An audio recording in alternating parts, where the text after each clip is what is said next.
Les montagnes oubliées. Chapitre 3. Se connaître et être libre du mécanisme conditionnant. Le paradigme de la vallée et celle de la montagne font surgir une métaphore à la conscience entre son état de crise et celle de son état de liberté. Plus que jamais, cette conscience se doit d'être l'objet d'une attention particulière, car les mécanismes qui se sont installés l'ont fait à l'insu de l'esprit en manque d'éveil. Pour ne pas compromettre la nature de son aspect authentique, il est essentiel que l'esprit se libère des schémas de pensée qui animent le rôle qu'il joue. Cela afin que l'existence soit harmonieuse et dans l'ordre d'une conscience dépourvue des parasites qui proviennent des pensées. Ces pensées doivent être appréhendées à leur juste valeur afin que l'esprit ne soit plus dupé par l'illusion qui est projetée. Dans ce chapitre, il s'agit de voir l'état de la conscience et de débusquer l'illusion que la pensée subjugue à l'esprit. Car la dérive est celle où se conjugue l'activité des relations avec le monde qui nous entoure. Toutes les souffrances sont liées aux leurs qui se sont imposées en promesse de jours meilleurs. Fabriquer des bases solides. La question s'est posée parmi certains hommes de la vallée qui aspiraient à la paix. S'il était possible que toute l'influence du programme qui s'était inscrit au sein de l'activité neuronale tout au long des existences, en d'autres termes, si le conditionnement des esprits à travers les nombreuses générations passées a voué l'homme à un destin incontournable, ou aurait-il la capacité de concevoir l'existence tout en étant libre des habituelles conclusions des vécus passés? Ces hommes disaient ainsi. Pour entrer dans ce sujet, il faut d'abord découvrir quels sont les conditionnements par lesquels l'esprit est asservi. Et pour arriver à avoir une perception sur ce problème essentiel, sans l'entrave des opinions que l'on véhicule, beaucoup d'énergie est nécessaire, car il s'agit là d'observer le mécanisme subtil des pensées pour comprendre comment l'esprit s'enlise à se référer aux expériences des vécus passés, celles dont les pensées prônent les vertus et avec lesquelles l'esprit réagit aux événements présents. La vie de cela fut des signes forts. Leurs enseignements furent des clés pour s'approcher du problème de l'existence dans toute sa complexité, car ce qui était dans l'ombre était mis au grand jour, si bien que la conscience dans son ensemble fait aujourd'hui l'objet d'un éveil qui profite à tous, car elle est la conscience que nous partageons ensemble. Pour aller en profondeur, la devise est de creuser pour voir et enlever les sédiments qui se sont cumulés, car une fondation fiable dépend de la fermeté du sol sur lequel va être bâtie une vie saine. Retrouver la propriété du sol original et authentique de ce qui a toujours été est nécessaire, car les sédiments des connaissances passées qui se sont accumulés ont donné des fausses bases que l'esprit croit être fiables pour s'y appuyer. C'est la raison pour laquelle cet esprit-là s'empêtre dans les conclusions des vécus passés et est prisonnier des substances de l'illusion sur lesquelles se repose l'espoir d'un état désiré, programmé par la pensée. Cet état défie la réalité de ce qu'il y a à vivre, car il y a un engouement rendu fébrile par la croyance que quelque chose soit à gagner à l'issue de ce fougueux désir. En l'occurrence, ce but est celui de la demande du centre d'intérêt, commandé par l'ego. C'est dans cette activité que s'imbrique le programme qui conditionne à agir par réflexe mécanique, sans que l'esprit soit présent à l'action qui se fait. Ainsi, dans la vallée, l'esprit est embourbé dans l'activité du désir qui propose l'issue idéale, celle du bien-être et de la sécurité où l'esprit se protège de ses angoisses du lendemain. En conséquence, l'attention est portée sur ce qui devrait exister en dépit de la réalité. Mais, entre-temps, la condition dans laquelle l'esprit se trouve demeure inchangée. Il garde le sentiment qu'amasser soit vital pour acquérir du bien-être, alors que cet état de conscience est le drame qui génère cette crise, où l'ordre et la paix sont ébranlés et où les conflits sont inévitables.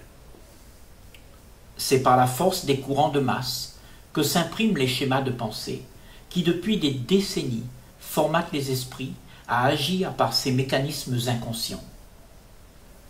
L'ampleur est telle que personne n'ose formuler des doutes ou des critiques sur les modes établis. Les traditions sont reconnues comme étant l'amusement sacré à être remémoré inlassablement et sont soutenues en dépit de leur bon sens. Ces rituels rébarbatifs qui obéissent à la loi souscrite bercent l'esprit dans la nonchalance et l'hypocrisie, où il s'endort avec l'espoir de son rêve réconfortant. Mais au havre de ses habitudes et de ses train-train, l'esprit ne prend pas conscience de ce qui se passe. Cependant, si une intention ferme est mise en place pour surveiller le déluge de toute la propagande des pensées qui conditionnent, alors l'esprit sera doté de moyens pour s'ancrer dans ce qui est immuable. Sans cette prise de conscience de ce qu'est la nature des pensées qui accapare l'esprit à la nonchalance, le pas sera dans l'engrenage et la clarté ternie de confusion, cela à cause de son manque de vigilance. Mais si à cause de la déception, l'intention vient à se réveiller à ce qui existe au-delà de ce que proposent les schémas conceptuels de l'idéal, alors prendre les devants et scruter les activités de la pensée devient une curiosité. Une passion anime alors une attention de tous les instants, qui rend futile tout autre intérêt exploité par le désir que propose la vallée. Connaître ce qui se passe hors du champ de la perception habituelle, qui a été martelée par les conclusions du passé, demande cette volonté sincère. Afin de persister sur le questionnement des raisons qui produisent les limites auxquelles l'esprit est confronté, les activités du centre d'intérêt, accompagnées de ces demandes insatiables, avec ses tendances à réagir aux événements de manière compulsive, doivent être cernées. En effet, ce regard sur soi dévoile les entraves à la liberté de l'esprit. La liberté ne sera rien d'autre que de l'illusion que l'on se fabrique, mais si elle est ressentie comme étant un fait existant nulle part ailleurs que dans le moment où elle se vit, l'esprit ne sera plus limité. En réalité, on ne devient pas libre. Il n'y a pas un processus où on y parvient en le cultivant. Animé par l'idéal que la pensée projette, l'esprit ne peut pas connaître la joie qu'il y a dans l'instant où cette liberté existe. Car une liberté qui n'est pas vécue est une illusion que l'on poursuit. La nature d'un esprit libre est au-delà des pensées restreintes, qui ramènent toujours à la raison celui qui n'a pas une bonne fondation. La raison, cette activité que la pensée impose, est la norme à suivre qui enlève les couleurs enchanteresses de la réalité qui existe.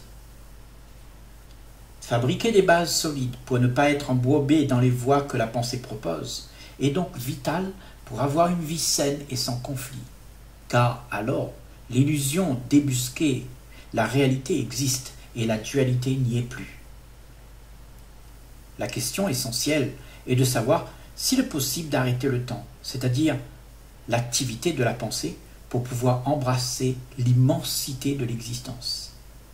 Et ainsi, prendre conscience de ce qu'il y a en dehors des limites où s'est enfermé l'esprit pour se protéger de la menace d'être dilué dans le néant.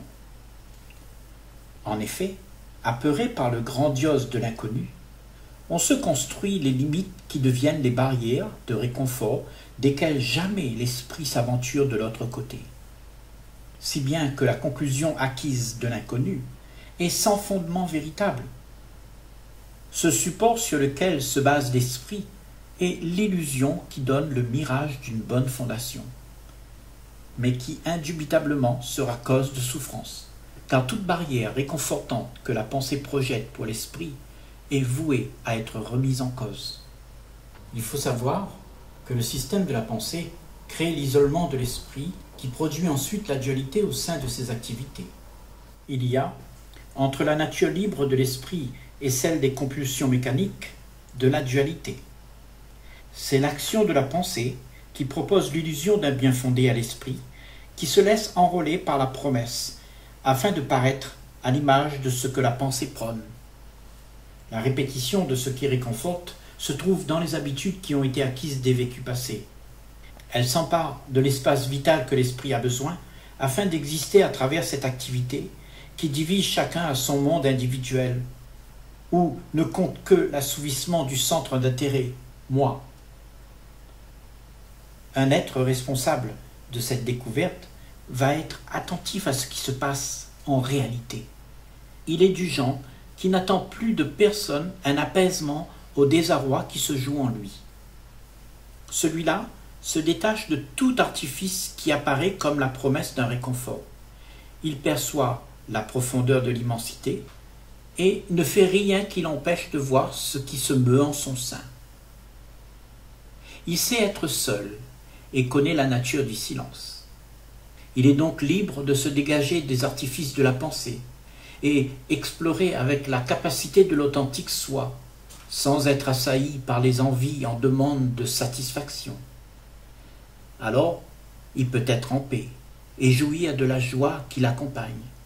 Un tel esprit a une influence sur la crise que connaît la conscience, car celui-là a abandonné d'agir selon la pensée par laquelle se fait la crise.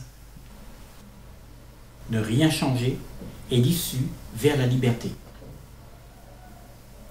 La difficulté dans le bourbier de cette vallée est de découvrir ce qui se passe en soi, sans excuser ou approuver ce que l'on y trouve, mais seulement être attentif à observer les faits existants sans se raconter les histoires de ce que l'on aimerait trouver.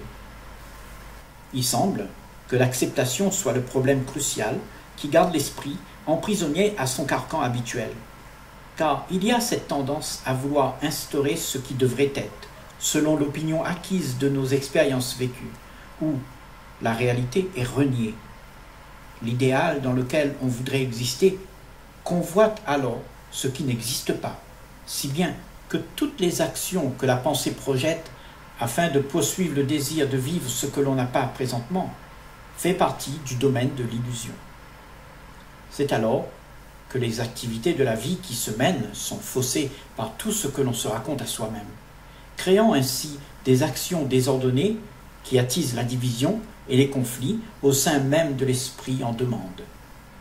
Car celui-ci fabrique alors le monde dans lequel l'activité de la conscience en crise est rendue palpable. Les pensées, étant le produit de la mémoire qui fut, se trouvent être le cumul des conclusions acquises sur le parcours de l'existence. Elles fabriquent les idées que l'on se donne de soi. C'est la projection de cette mémoire dans l'espoir qui donne cette tendance à vouloir contrôler les événements afin qu'ils aillent dans le sens des désirs qui ont aussi été extirpés des souvenirs de nos joies passées. L'abandon de l'activité à poursuivre ce qui fut acquis et entreposé dans la mémoire ne peut se faire que quand la réalité des faits est révélée par le processus d'une observation attentive. Car par la perception qui se déploie, l'idéal projeté par la pensée n'a plus de sens. Cette perception n'est plus assujettie à l'illusion. Les pensées se dissipent et l'esprit se libère. À l'issue de cette compréhension, une liberté impopulaire fait irruption, et ceux qui ont compris que c'est la propagande de la pensée qui limite l'esprit sont redoutés par les conformistes, car l'hypocrisie de leur morale mise en place est mise à mal. Aujourd'hui, des forums se tiennent un peu partout. Cela incite à se rendre compte des croyances martelées par les dogmes qui se sont ancrés dans les esprits. De sorte que tous ces débats philosophiques donnent une perspective éclairante de la nature du soi. Ils attirent tous ceux qui se doutent de la véracité des promesses que prône l'illusion. On en vient à se mettre d'accord que le comportement rationnel est de garder l'esprit dans un bon ordre de fonctionnement et que les idées martelées provoquent des attitudes disproportionnées. Elles sont la représentation de la soumission qui impose les schémas de pensée figés par le conditionnement. Cela engendre de la division, de la confusion, du fanatisme et donc de l'aversion. Mais malgré tous ces éclaircissements, très peu enjambent les barrières de leur peur. Car le raisonnement des pensées, qui appelle à l'isolement dans la zone de confort, a pour faculté d'alimenter la fuite que l'esprit entreprend. De cette activité se génère un compromis à ce qui est fondamental. La nature unifiée est diluée d'une manière exponentielle dans le néant de l'illusion, poussée par l'instinct à poursuivre l'éphémère. Ce qui importe de prendre en compte, c'est de savoir qu'en réalité, la conscience vidée de son contenu n'est pas de nature temporelle. Le temps dans lequel se parcourt l'existence humaine de manière individuelle est en fait le résultat de tous les vécus qui se véhiculent par l'entité moi, activée par l'action des pensées qui créent le temps. Cette entité pioche dans ce réservoir de conclusions et se réfère à lui pour s'améliorer à un état plus favorable d'existence. Ce moi, identifié à cette machine pensante, est celui qui fait persister ses mémoires. Il perpétue les choses d'hier en choses de demain qui sont répétées inlassablement, contaminant la conscience à un état de crise sans précédent. La conscience se trouve être alors la totalité d'une perception rendue confuse par l'accumulation des agrégats dépassés. Ce sont les concepts auxquels l'esprit s'attache et à travers lesquels il existe en jouant le rôle de paraître. Cette manière de s'accrocher aux habitudes que l'on répète en s'identifiant à l'idéal est la cause de changements incessants, car toujours la vie manifeste du neuf, et le vieux doit être abandonné, si bien qu'en s'attachant au passé, l'esprit crée une zone de confort qui constamment doit être consolidée par le contrôle de vouloir garder le statu quo des habitudes. L'idéal que la pensée propage, dont le concept est décrété intelligent, diffuse son protocole qui statue au sein de la conscience une procédure de confinement. Celle-ci accapare l'esprit à se soumettre à ce que la pensée projette, si bien que cet esprit n'est jamais au repos. Il est envahi par la conscience que la mémoire restitue et est privé de la sensibilité pour percevoir au-delà de tout ce qui est projeté. Il est donc dépendant de ses propres désirs et omnibulé, il poursuit la promesse qu'il s'est faite à lui-même. Les pensées, ayant réitéré la mémoire des joies vécues, attisent l'esprit à se les approprier et ensuite à poursuivre ce qui devient alors son désir, son idéal, son rêve. Toute cette envie de devenir ce que nous aimerions être, afin de trouver la sécurité du bien-être, vient de la mémoire des vécus. Elle est restituée par les courants de pensée d'une humanité qui ressasse son passé. Ce sont les conclusions de comment la vie devrait être. Et celle-ci statue les règles des modes de vie. C'est ainsi que tous s'activent à imiter, à copier et à glorifier ce qui a jadis mis l'homme sur un piédestal et qui, de surcroît, enrichit son ego. Ce qui fait que les gens de la vallée n'ont rien d'original, car l'authentique soi n'est pas accepté dans cet univers de contrefaçon. Le vrai est perçu comme étant un danger qui remet en cause le copier-coller. En réalité, tout se passe dans l'instant où jubile la joie d'un présent libre de toute règle et où d'instant en instant, tout est manifestation créative. Mais les habitudes se répètent, à cause de la terrible angoisse de ne pas être moulé à des traditionnels styles de mode de vie, où toute une propagande conduit les esprits à s'y soumettre. La stratégie de ces modes de vie adoptés dans la vallée attise la crainte d'être vrai. Tout est fait pour détruire le feu ardent d'une liberté à être sincère envers soi-même. Ainsi, ne pas être vrai envers soi implique du non-respect, et les actions qui en découlent sont l'activité qui provoque la souffrance dans nos relations, qui, inexorablement, convergent à diviser, provoquant la méfiance, la haine et les conflits. L'esprit qui n'est pas en paix perd ses capacités devant la peur. Alors il s'isole et se cristallise dans les rites de l'habitude, où il fait de cette activité son lieu de sérénité contre l'inattendu. En ces lieux d'isolement, organisés par la pensée, le conformiste dicte comment les choses devraient être. De sorte que la nouveauté est perçue comme quelque chose de menaçant pour la zone de confort. Cette oasis où on se croit être en sécurité et qui pourtant est un mirage. Alors tout événement dans cet espace est contrôlé pour être moulé à la norme prescrite de cette sécurité acquise. C'est la routine des décennies dans laquelle l'activité de la pensée persiste à faire exister les modes de vie, où la médiocrité est banalisée, la beauté brimée et la réalité bafouée. Cette activité est le chaos dont nous sommes coupables à cause de nos actions qui les alimentent. Les signes que postent les sages. Il y eut une poignée de sages descendus des montagnes, interpellés par la frénésie de l'activité de la vallée. Ils ne pouvaient rien faire pour celui qui persistait dans le reniement, mais étant dans la compassion, ils se sont postés au carrefour des confusions pour indiquer la direction vers la joie. Ils ne pouvaient leur donner ni paix, ni joie, ni vérité, étant donné que chacun les avait en lui et devait les découvrir en se débarrassant lui-même de ces agrégats avec lesquels il jouait les rôles. Au carrefour, ces sages annonçaient: l'homme a de bonnes intentions, mais il les remet pour plus tard. Chacun se donne une bonne image, mais il est pourtant en réalité emporté à critiquer, à être malhonnête, à mentir et à être égoïste, tout en disant « nous sommes contre des comportements disgracieux ». Mais dans la pratique, la vie quotidienne se mène dans la médiocrité, étant donné que l'action des pensées active les émotions à réagir sous l'emprise de la peur. Le fait qu'il y ait en soi du désordre qui crée nos comportements disgracieux n'est pas en lui-même un problème, mais il le devient quand il y a le reniement de son existence en soi. Car c'est par le refus d'y prendre conscience qu'il y a dégénérescence et que se perpétue la sauvagerie des instincts inassouvis.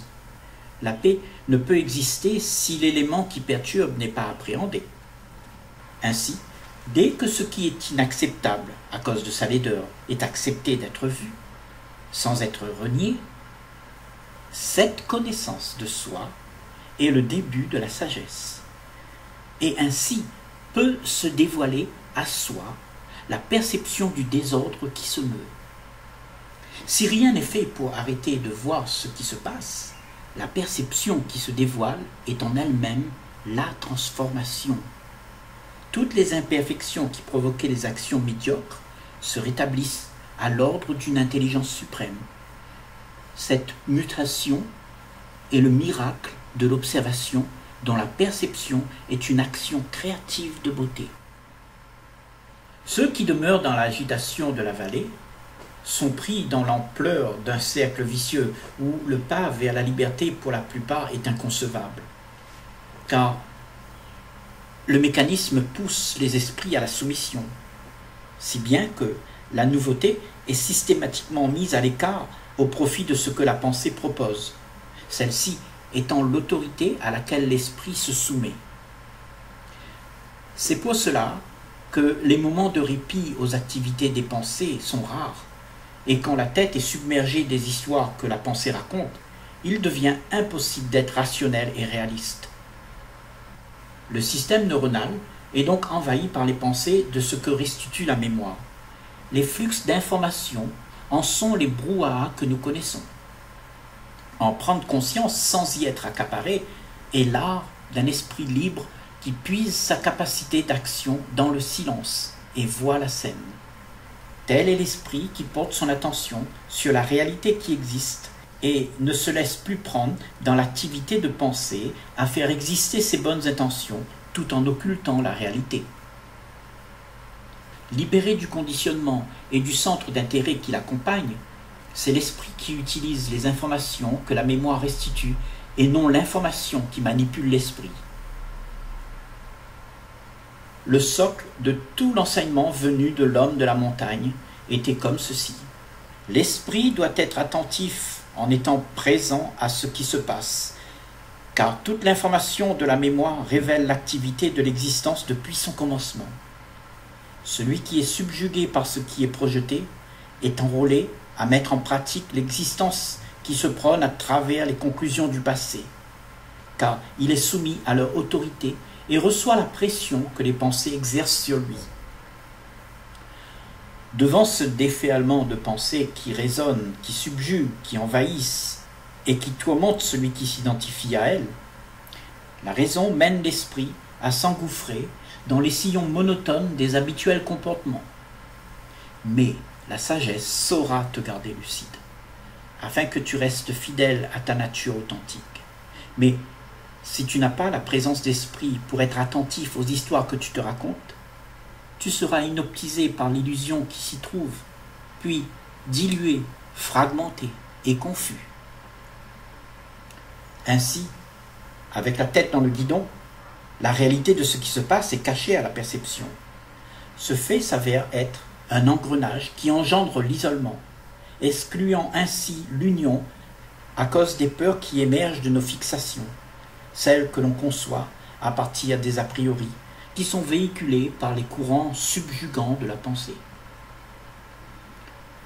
L'esprit, inondé par ces a priori, est alors incapable de voir la réalité de ce qui existe, car l'interprétation se fait avec ce qui est restitué à la perception. Celui qui regarde ne voit pas ce qu'il y a, mais il voit plutôt ce qu'il a envie de voir afin qu'il ne soit pas devant les faits. Telle est la capacité de la pensée qui arrive à te faire croire à ce que tu t'es inventé pour te rassurer. Ainsi, les désirs que nous visualisons sont poursuivis comme étant une fin en soi, car l'esprit persiste et la perception reste cantonnée à la superficialité qui comporte en elle les limites de ce que projettent les pensées. C'est ce que la pensée décrit, que nos esprits perçoivent. Nous interprétons la chose comme étant l'américain, le musulman, le bon, le mauvais, qui ne sont que les apparences superficielles, mais pas ce qui existe en réalité.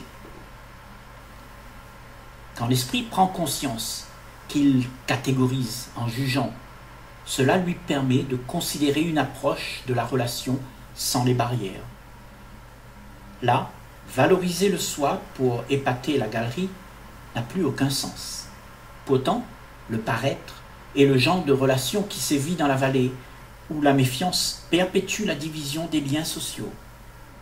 Mais si l'esprit n'est pas préoccupé par ce peur ancestrale qui crée l'action de comparer, puis qui ensuite juge tout ce qui n'est pas conforme, il sera libre pour percevoir une toute autre dimension, là où la cohérence épouse la beauté et la laisse s'épanouir sans rien faire pour déranger l'ordre naturel dans lequel tout se meut. Celui qui juge se base sur le point de vue de ce que devrait être la norme prescrite, celle inventée depuis nos propres désirs d'être en sécurité et qui assure un bien-être. D'où l'injustice de nos discriminations.